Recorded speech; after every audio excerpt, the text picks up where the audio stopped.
Nah, lalu yang keenam, ini yang menarik, ada beberapa orang yang coba menggoreng, menyudutkan seakan-akan Habib Utsman ini anti terhadap jihad melawan kolonial Belanda. Nah, ini yang lagi ramai juga.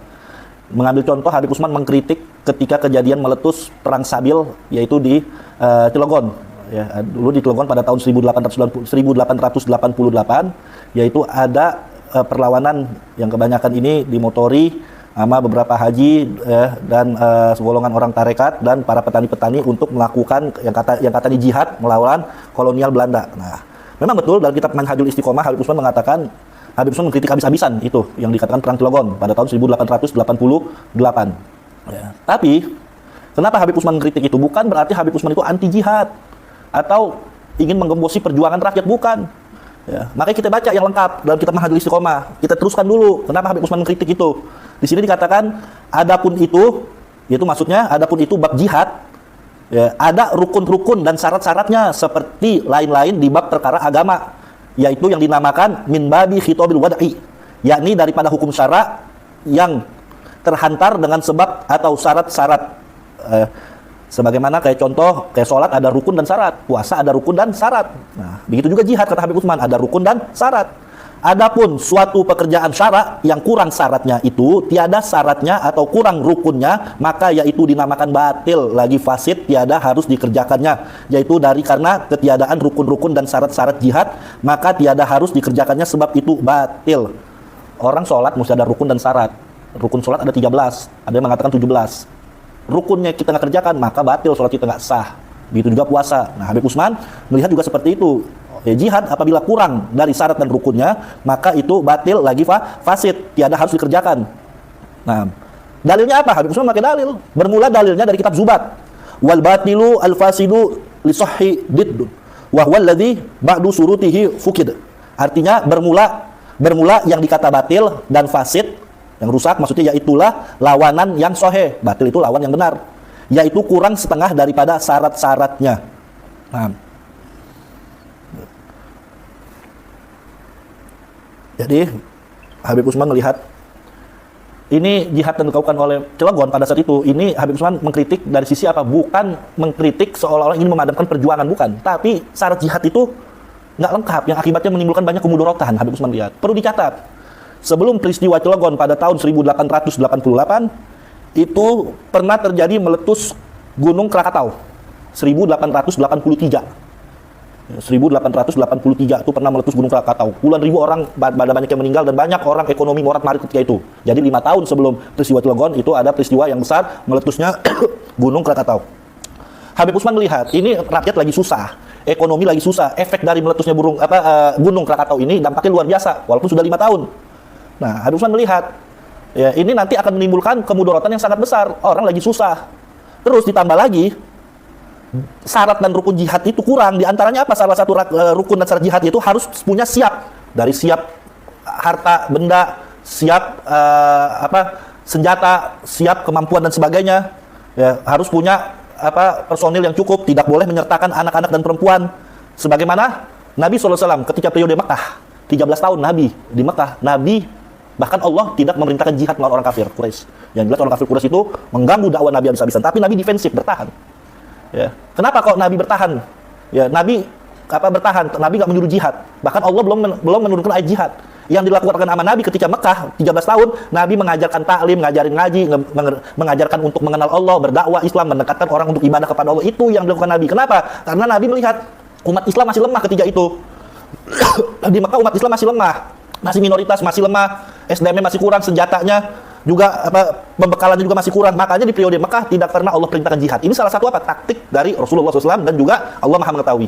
Baru ketika periode Madinah turunlah ayat jihad. Kenapa? Karena umat Islam sudah banyak, sudah luar biasa, mempunyai cukup syarat jihad juga cukup, mempunyai modal yang cukup untuk jihad. Maka Allah perintahkan untuk jihad, yaitu melawan orang-orang kafir Quraisy yang ingin menghancurkan umat Islam, yang ingin memerangi umat Islam. Tapi ketika periode Mekah, Allah belum pernah menurunkan ayat jihad dan Nabi nggak pernah memerintahkan jihad. Karena kenapa? Nabi melihat situasi keadaan ketika itu umat Islam masih minoritas dan sangat kurang keterbatasan dari SDM dan sebagainya. Kita bisa lihat itu. Kita baca lagi dalam kitab Manhajul Istiqomah. Kata Habib Utsman apa?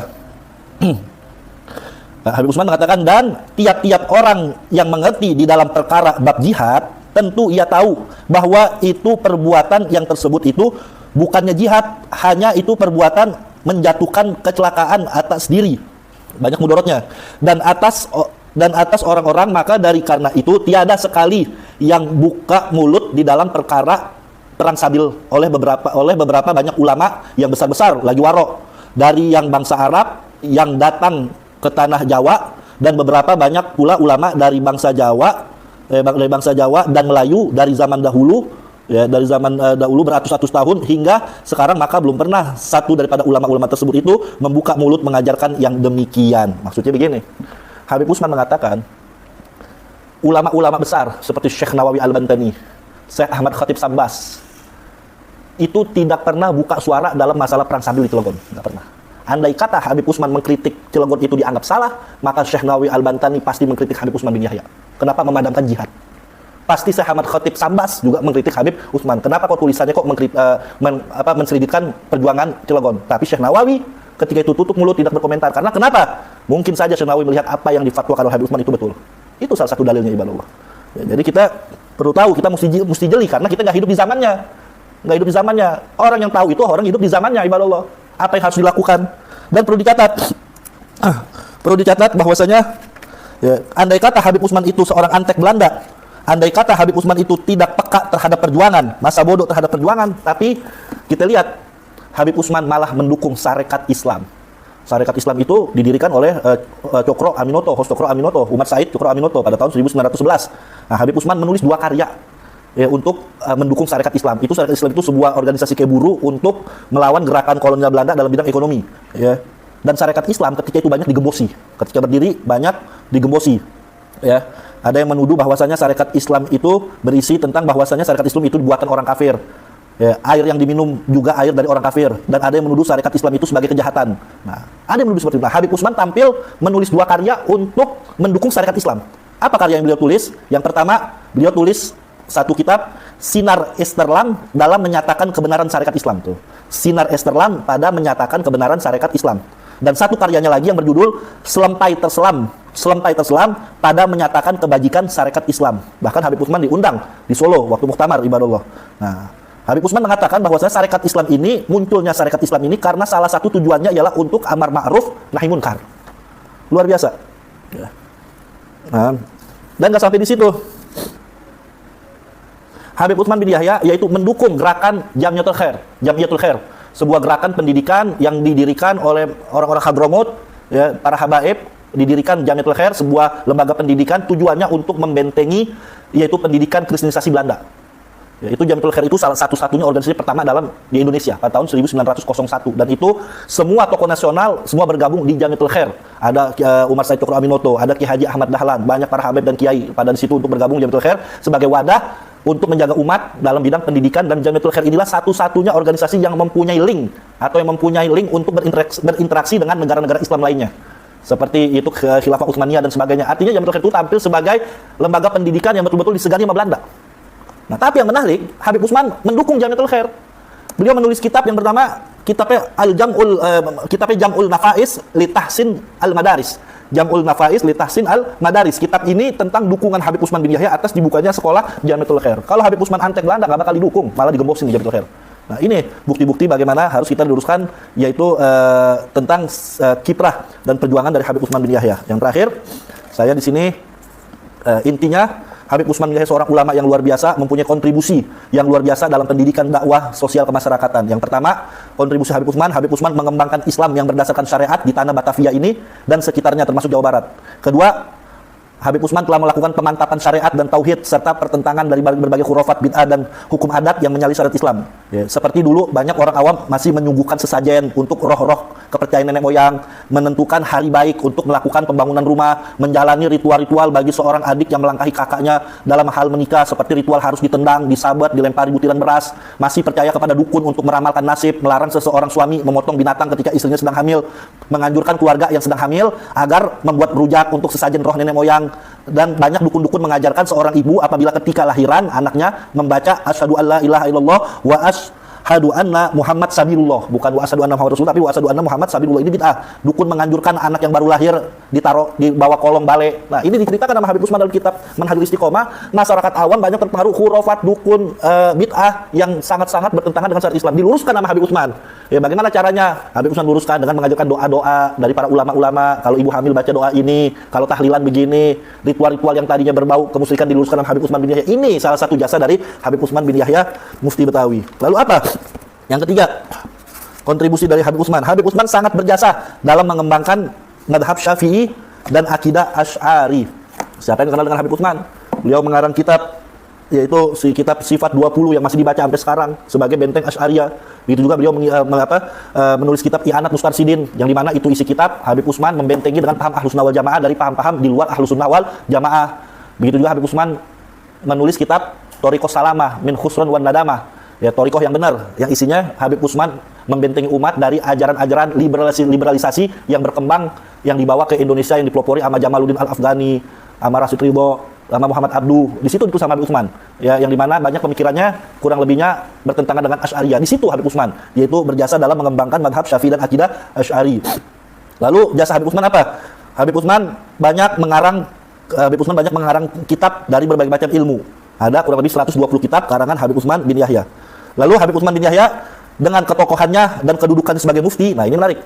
Dengan ketokohannya, kedudukannya sebagai mufti, beliau meminta kepada pemerintah Hindia Belanda agar tidak ikut mencampur urusan kehidupan beragama masyarakat muslim dan tidak melarang masyarakat muslim mengikuti pendidikan Islam yang dikembangkan di majlis-majlis taklim di Batavia pada khususnya. Atas dasar inilah adanya pemberlakuan undang-undang dasar yang bernama Regering-Streklemen, yaitu undang-undang yang mengatur tentang kebebasan beragama bagi masyarakat Hindia Belanda. Ini artinya Habib Usman bin Yahya meminta kepada pemerintah Hindia Belanda jaminan terhadap peribadatan masyarakat pribumi.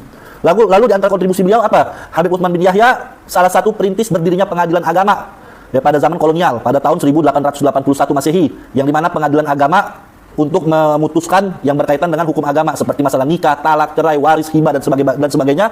Dan kitab beliaulah yang menjadi acuan, yaitu Al-Qawanin Asy'ariyah li Ahlil Majalis Al-Hukmiyah wal Iftahiyah, membahas masalah fikih hukum Islam yang menjadi acuan bagi kodi-kodi pada saat itu. Ini kitabnya.